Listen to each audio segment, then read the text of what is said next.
Klabu ya Simba Sports Club leo Januari 1 mwaka 2026 imeondoka Dar es Salaam Tanzania asubuhi ya leo ikielekea kule katika visiwa vya Unguja Zanzibar kwa ajili ya kwenda kushiriki michuano Mapinduzi Cup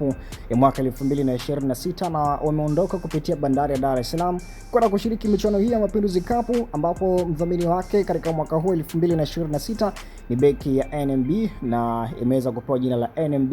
Mapinduzi Cup katika mwaka 2026. Kwenye video ni wachezaji wakiondoka Dar es Salaam Tanzania bandarini kuelekea visiwani Zanzibar kwa ajili ya kwenda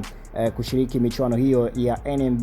NMB Mapinduzi Cup 2026, na chini ya kocha wao mpya Steven Baka ambaye pia amekwisha kuwasili nchini Tanzania, ndio anakwenda kucheza mechi yake ya kwanza akiwa na kikosi cha wekundu wa Msimbazi ni Simba Sports Club. Hii ni Nyako TV, usiache kusubscribe wa channel, lakini pia bonyeza alama kengele ili kwanza kupata taarifa zetu zote za kimichezo, kiburudani kutoka ndani ya Tanzania na nje ya mipaka Tanzania. Pia tufollow kule Instagram pamoja na TikTok pamoja na Facebook kwa jina moja la Nyako TV. Mineto official Mutre Msawaji, Instagram na TikTok na patikana kwa jina moja la official Mutre Msawaji.